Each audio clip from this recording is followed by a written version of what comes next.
everybody. Happy New Year. First meeting of the Citizens Advisory Committee, January 7th, 2025. My goodness, I almost put my birth year in there and it would have been a long, long spin. So I want to welcome everybody. We're very happy. We had one student here last month, and we have all three students from our high school here representing the high school. So we're happy to have them here, and I think I'm going to turn it over to Mr. Moralda, because he's the one that came up with the really insightful agenda for tonight, so. I hope I can live up to that introduction. Take it back. Thank you, everybody, and just got 3 moments, right? Awesome. I You guess I sent have an email in your hair? If not, I have extra. Yeah, we're talking about it. Oh, that's okay. If you've been checking your email, or paying attention online, you will have noticed that our district announced that we need more over there. Well, not our district, but the state has recently announced that there's going to be some opportunities for us or for the public to comment and offer testimony on the state funding formulas. And obviously, it's been something that we've been discussing, not just as a group, but as a community, as an administration. And most recently, these discussions have been taking place throughout the state, whereas in Monroe, we've been talking about this for some time. We didn't want to let the moment pass us by.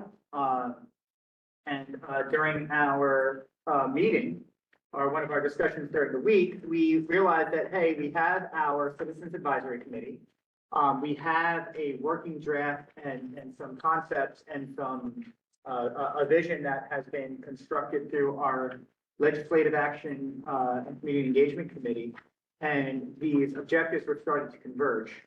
And with the announcement of the upcoming opportunities, we thought it would be best to use our meeting time today to try to produce some actionable items that can hopefully be turned over to our community and anyone else that wants to get involved with these upcoming dates. So in the packet I gave you, what I did was I tried to really, along with Dr. Lehman and Mr. Payne and the committee, turn today's meeting into something that would be a very productive and working meeting. We have 2 objectives that we would like to accomplish today. And on the back of your agenda, you can see that I outlined, this is just a reproduction of the image that we sent back to the public, which itemizes all of the opportunities that are coming up, the first of which is tomorrow, and then some next week, one of which down in the Department of Education, and then down in Camden, the one tomorrow is in Somerset. So these dates are also available on our Facebook page. It also was sent out to via our Blackboard Connect email service, and the state website also has a publication of these dates.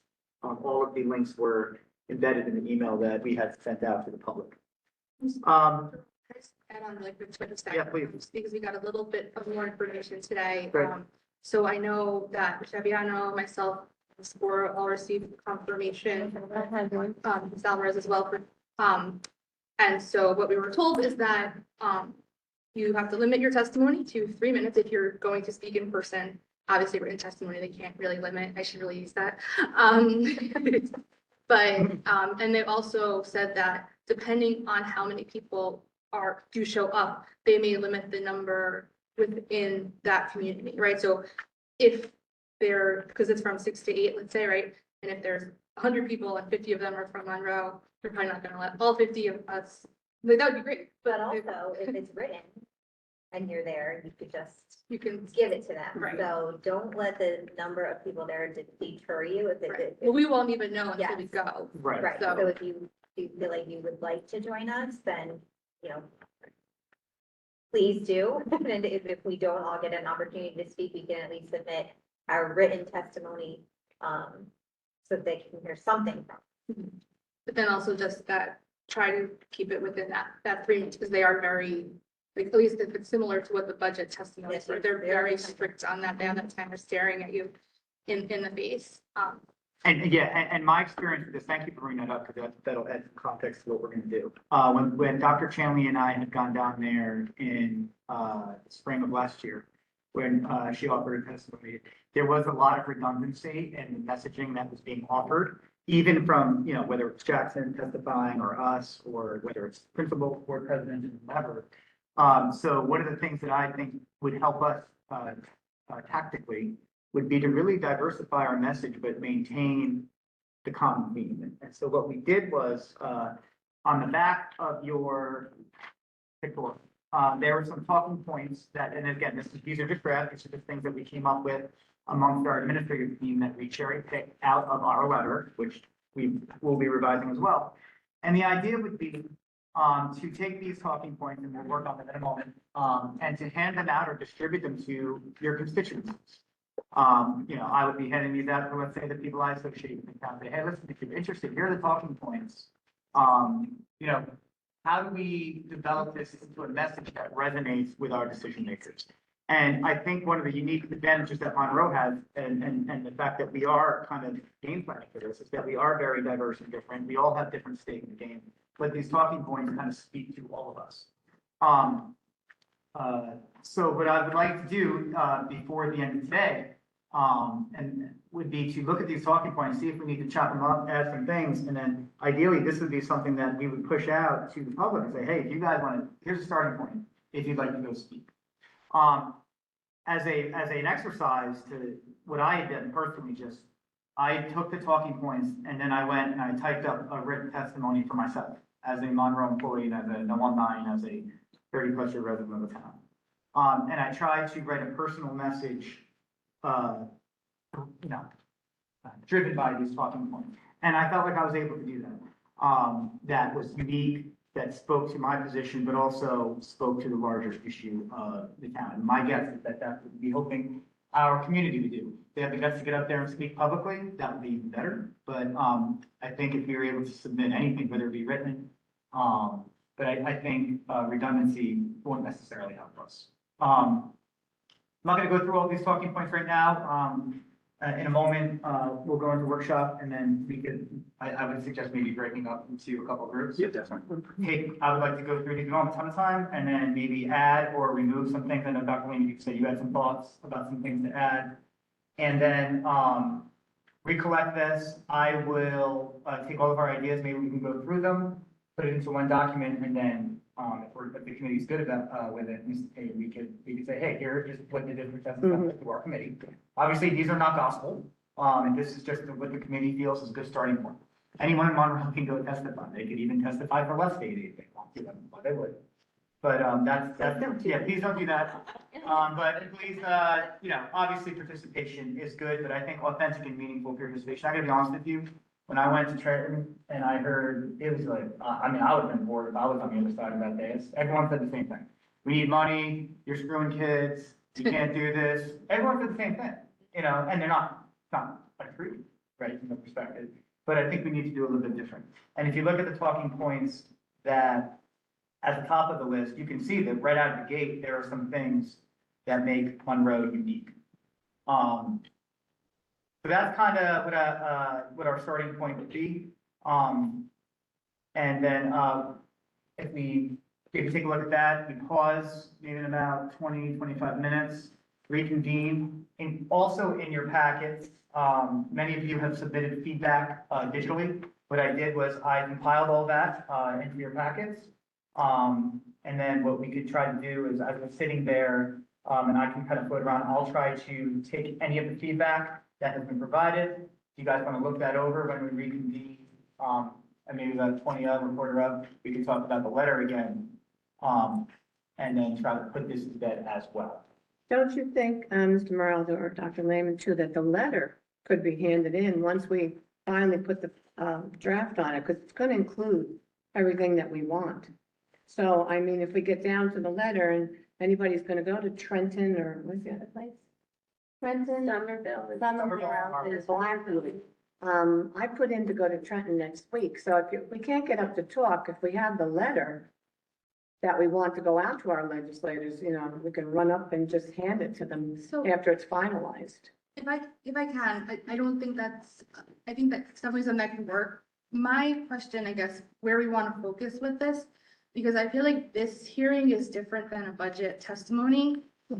For this, I feel, and you know, sort of talk that goes into when we're going into our groups to do those talking points where we should focus, right? Because they're looking to revise the entire formula. So like when we went down, it was, you know, how is Monroe affected? Is there a way you can give our district more funding?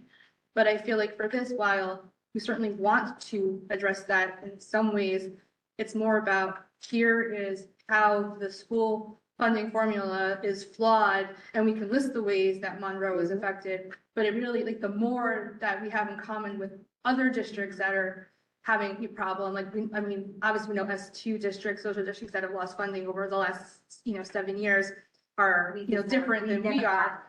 But I feel like that might be where we want to focus for this specific hearing, as opposed to like the ones that are in March that are for the budget. Yeah, I think, like what you were just saying, it's important to focus on what makes Monroe unique with regard to the funding formula.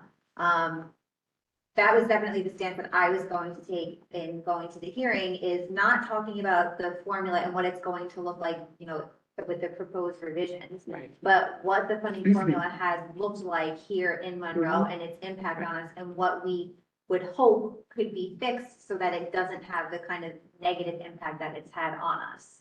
So I think that's. Ms. Alvarez? Do we know if anyone else or another district does not receive equalization aid, or are we the only one? There are others. It's not a lot. Not a but lot. I mean, I would say there's probably about 100 within the state. Didn't I give you That's all the this, list? that's That don't get Yeah. equalization. That's It might all be that I less. saw. It's less, I mean, I can pull it up.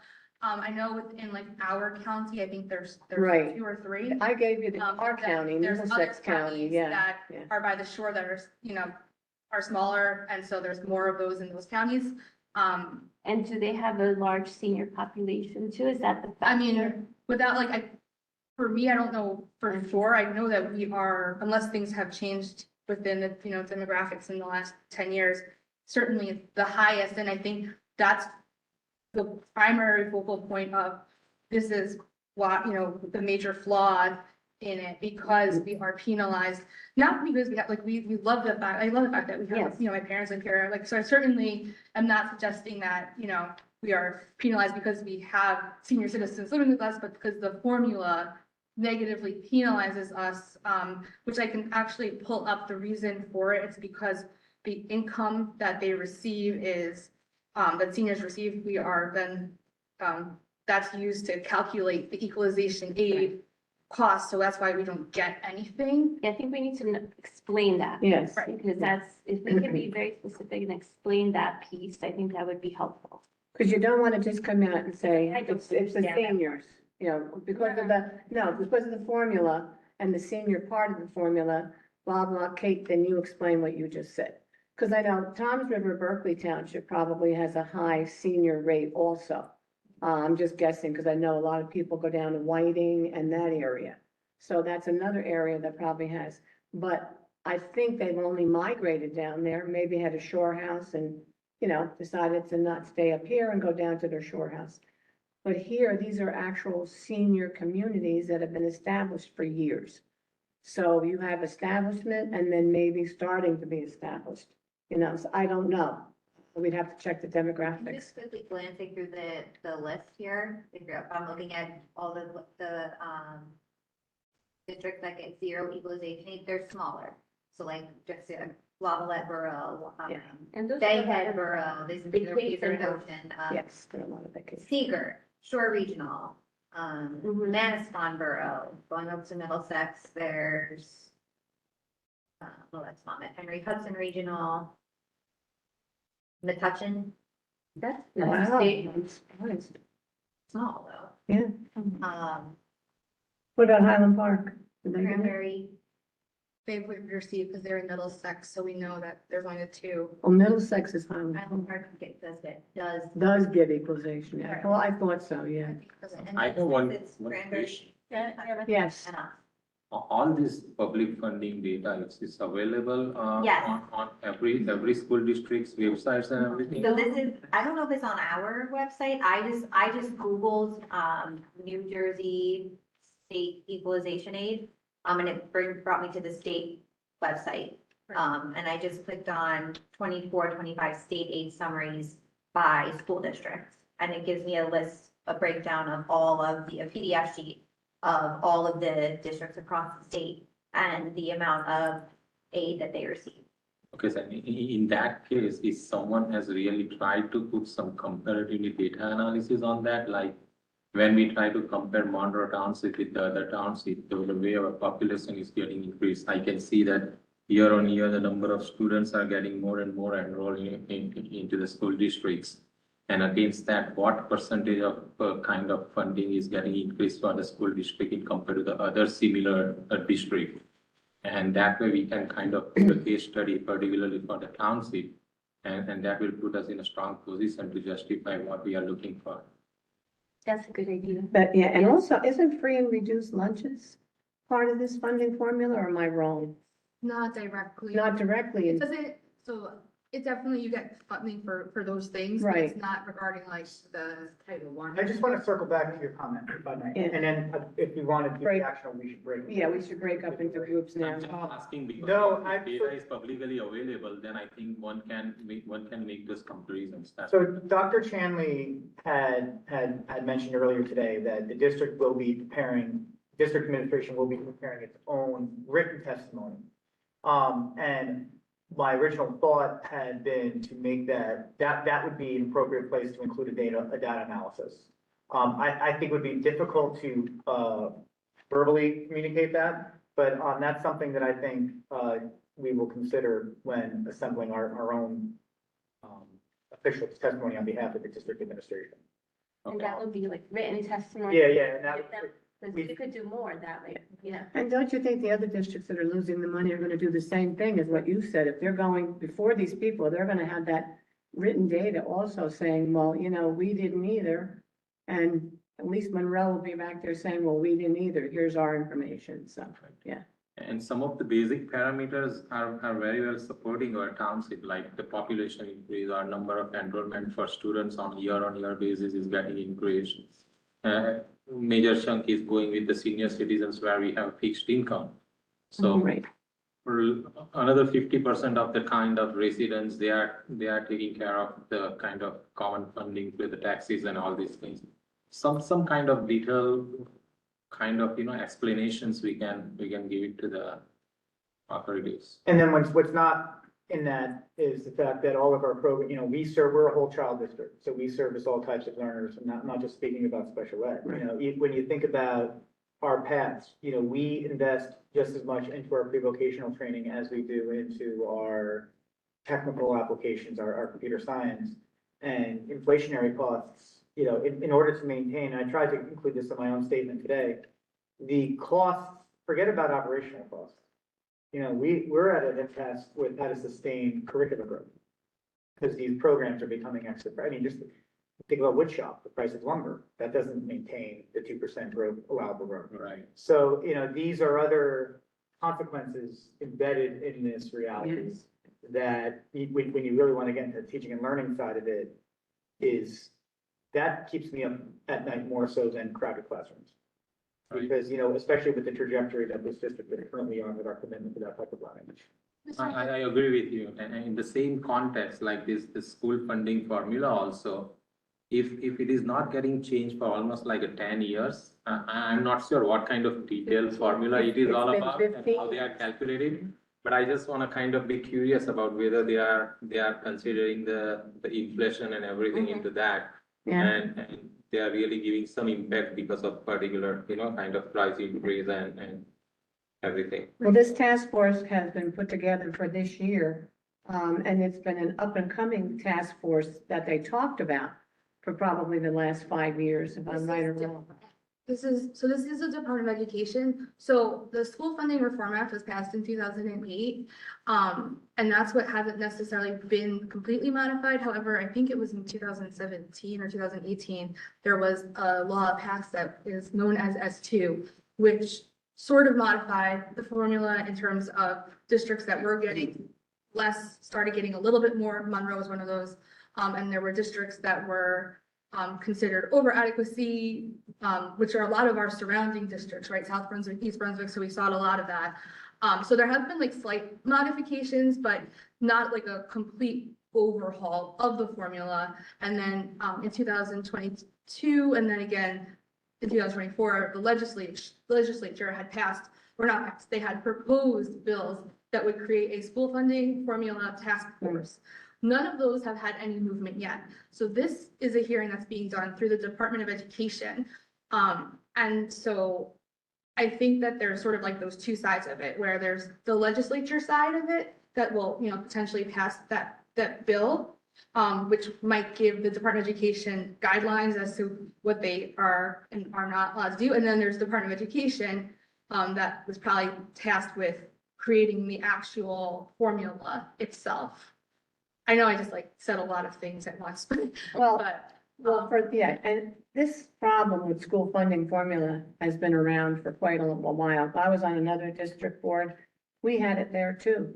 And we fought and fought and fought, and we never got the same amount of money. So I come here to Monroe and we're still fighting to have, to be equal with everybody else and give our children the right amount of money for the best education. Like Mr. Moraldo said, we run the gamut here with education, with wood shop. And there's a lot of districts around that have stopped wood shop. And because either the person retired, they never replaced it, they can't find the teachers. And here in Monroe, we try very hard to get these things up and stay working. So that's why, as Mr. Moraldo said, we need what we can. So I think we need to break up in groups. Ms. Devine, can I just highlight with Dr. This came from Dr. Lehman last week. In addition to these, you had discussed like the cap and certain things. Is that something, because we're going to those talking points? So it's a broad strategy. And I think this is kind of addresses everything. The school funding piece is extremely complicated and there's multiple layers. And I think that's why it probably hasn't been addressed, is because if you change one thing, it hurts somebody over here. If you help these people, it hurts these people over here. And with S2 being completed, I think everyone is looking at the formula because now in their minds, it's fully funded. We've come up to what that funding formula has us scheduled to get. We don't believe it's what we should be getting for the reasons we're going to talk about. Other districts around us have come down because they were being overfunded for a period of time. So we're at this neutral stage right now. S2 is fully funded and we are at this kind of neutral place. I think from my perspective, if we weave in the Monroe specific unique piece, which is strongly connected to the way they look at income or fixed incomes in the township and the balance of our population, combined with a broad look at giving a district flexibility to adapt to changing economic conditions. For instance, would and our, like, we deal with people that don't have a 2% cap, vendors, out of district placements, transportation costs. Healthcare has a waiver, which gives us some flexibility over there. I think this is an opportunity to put some things in place in a funding formula and layer in the Monroe unique piece to it, to have a place that gives us flexibility as time changes, but also hit the, why didn't we get what we were supposed to get or what we believe we should have gotten because of the core issue we have here, which is very unique to us. The equalization aid is zero because of the way they look at income in our town. So we need to bring that to their attention, but we also need to again, provide some, if security is systemically a priority for districts across the way, should that be part of a 2% cap, or should we move that outside the cap and let districts protect their schools separately, not regardless of the cost, but within a different parameter of a 2% piece? Because maybe there, maybe. Inevitably, our priority of student staff safety, which is going to stay a priority, is going to, with the increased expectations of our community and those that are legally bestowed upon us, it's inevitably going to cut into our ability to deliver teaching and learning. They recognize that with the burden of healthcare costs, who's to say that they wouldn't recognize that with security and some of the other, right? Yeah, I mean, Facility driven. another example, we're in a labor market that is drastically different than it was 10 or 15 years ago. Yeah. We have staff that can choose other districts very easily, hop around and make small adjustments and get better pay. Yeah. We don't have a reasonable tool to be able to either effectively adjust the way we compensate, because we're operating underneath the 2% cap. And one of the biggest pieces that pushes up against that is how much we're allowed to negotiate and how much we have to play with. So are there things that we can put in place again that give us flexibility to adjust to a labor market that's changing, to adjust to expenses that are growing exponentially faster than 2%? And that is a core piece for us in terms of, like, I just call it flexibility, because there certainly could be parameters on that. But right now, we're constrained. If we keep everything the same in 1 year, there are costs that are exponentially growing, and we're cutting, just naturally shrinking things, even if we maintain. So in parallel to the Monroe specific stuff that Ms. Fabiano highlighted, that's what makes us unique. That's why we are where we are. But I think having some kind of broad solutions also will help our case and say, hey, if we had the ability to kind of slide some things around or, a little bit more flexibility, some other things wouldn't be an issue as well. So. So Patty, would you like to break up? You want to slice right down the middle here? Yeah. I'd like to see some students over with this side too, so we can intermingle the youth in with the old people. Like, I think we should probably split. right? Yeah, Yeah, we can all divide. Yep. we can all divide up too, but I'd like to see some of the students in this side, whoever wants to go with these lovely people to the right of me. Oh, do you wanna, Are we staying on or? Because we're going to move around the room. So. Yeah, so can we start